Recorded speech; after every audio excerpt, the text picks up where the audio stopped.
राम।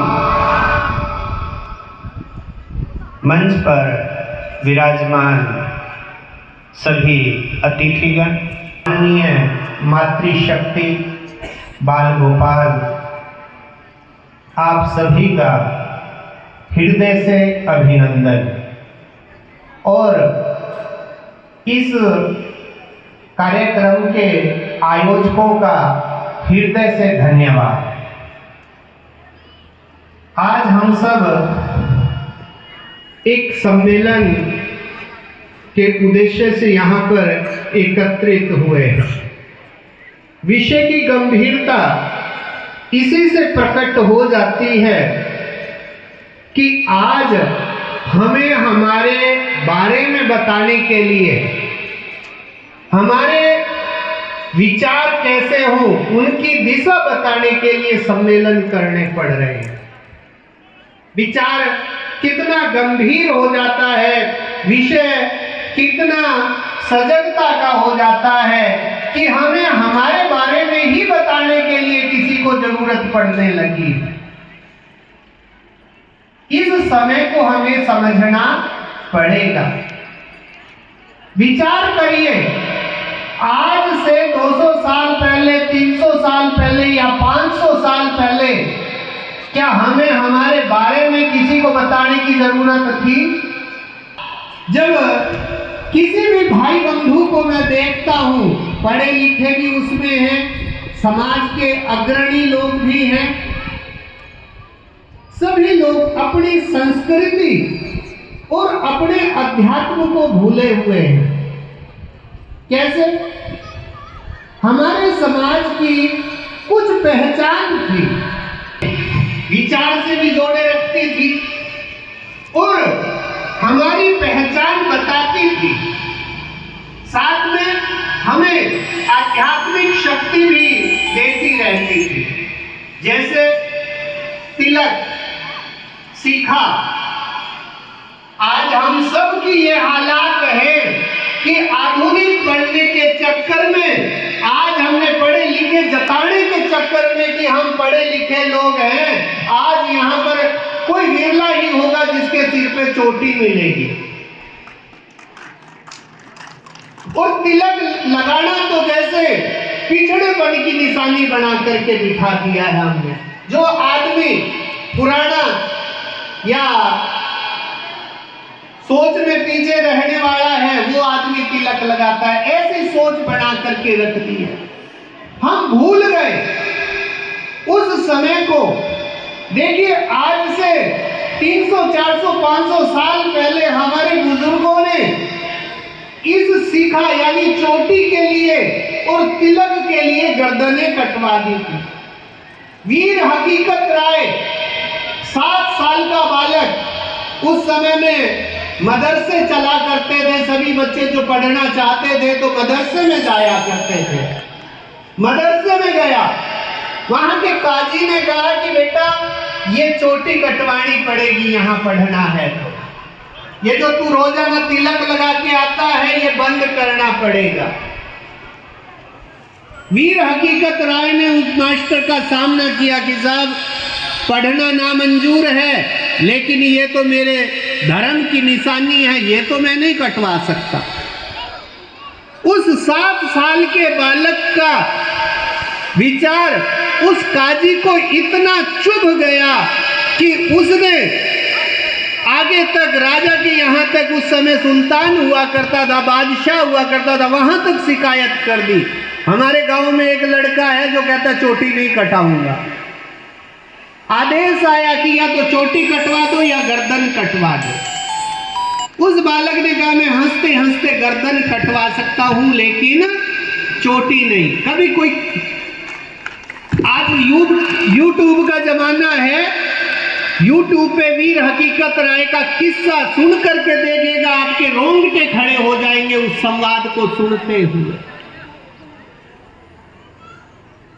ऐसे अनेक बालक, यानी हमारे बालकों में ऐसे संस्कार हमारे बुजुर्गों ने डाले थे कि वो गर्दन कटाना पसंद करते थे पर अपना सीखा सूत्र कटवाना पसंद नहीं करते थे। औरंगजेब रोजाना 3 जनेऊ और 1.25 मन चोटी काट करके फिर खाना खाता था। इनाम दिया जाता था जो किसी की चोटी काटता था। और हमारे बुजुर्गों ने उनके विरुद्ध लड़ाइयां लड़ी, आकर के जंगलों में छुप करके रहना मंजूर कर लिया, लेकिन इन निशानियों को नहीं मिटाया। लेकिन 50 के दशक में शिक्षा का प्रभाव आया। शिक्षा तो उन्हीं की थी, उनके बाद उनके बड़े भाई आ गए अंग्रेज भी अपने राज्य काल में तो नहीं, परंतु हमारी शिक्षा नीति में पढ़ा लिखा होने का मतलब डाल करके चले गए कि कोई भी आदमी चोटी रखता है तो वो बैकवर्ड है, और जिसके फैंसी बाल कटे हुए हैं वो फॉरवर्ड है। जो तिलक लगाता है वो बैकवर्ड है, जो तिलक नहीं लगाता है वो फॉरवर्ड है। और धीरे धीरे हमारे दिमाग में ये चीजें इतनी गहरी उतरती चली गई कि हमने उनको छोड़ दिया। आज भी आप विचार करके देखिए, अनेक संगठन लगे हुए हैं आपको ये बताने के लिए कि चोटी रखना बैकवर्ड होना है, हाथ में मोड़ी बांधना अंधविश्वास है, माथे पर तिलक लगाना फूहड़पन है। लेकिन ऐसा क्या है कि उन लोगों को सबको तकलीफ इन्हीं से है? ऐसा क्या कारण है इनके अंदर कि उनको अरब से पैसा इस बात के लिए आ रहा है कि आपकी चोटी कटवाएं, आपके देवताओं की पूजा को बंद करवाएं, आपके हाथ में बंधे हुए रक्षा सूत्र को कटवाएं।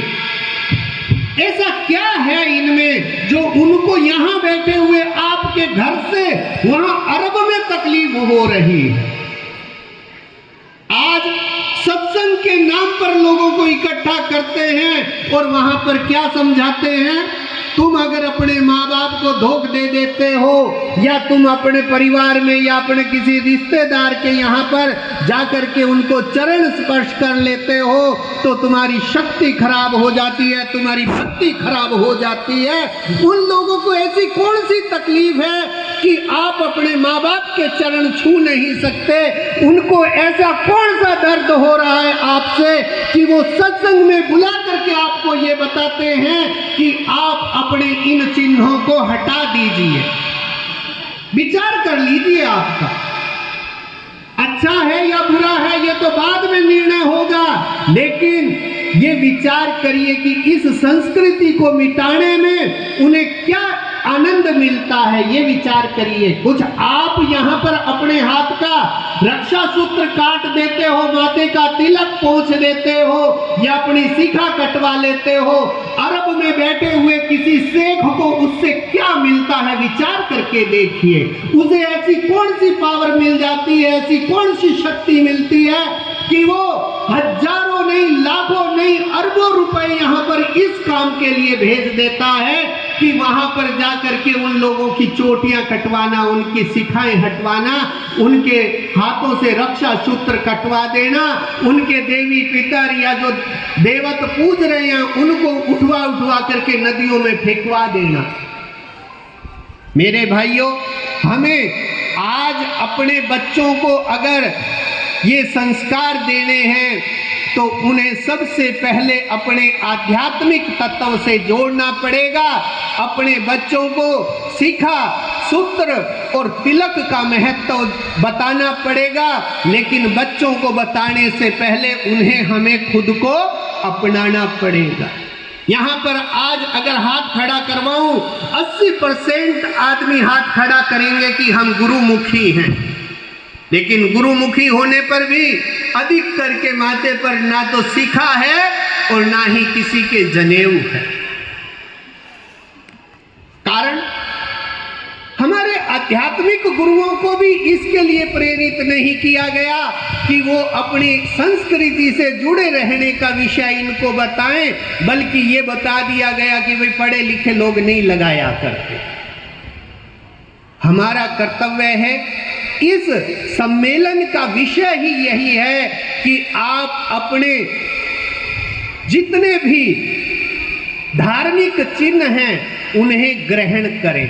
आजकल युवा पीढ़ी में एक बहुत फैशनेबल चीजें चल रही हैं वो दाढ़ियां रखना, मूछें छोटी करना, या फिर जो दाढ़ी नहीं रखता यहाँ होठ के नीचे थोड़े से बाल रख लेना।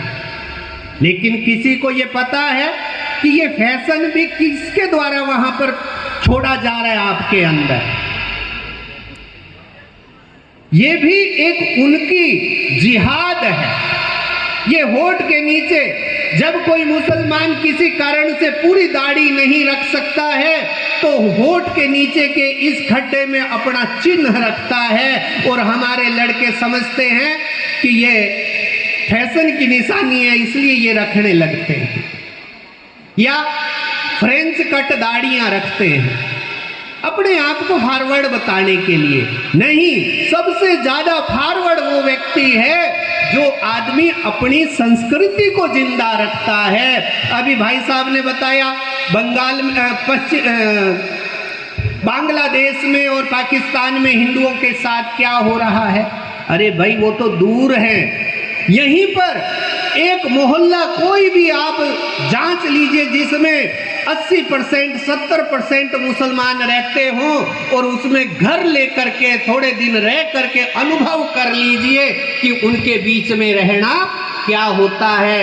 ये तो धन्य भाग है हमारा इस भूमिका का कि माता बिहार की माता की कृपा से वो लोग आगे नहीं बढ़े और हमारा कन्वर्जन नहीं करा पाए।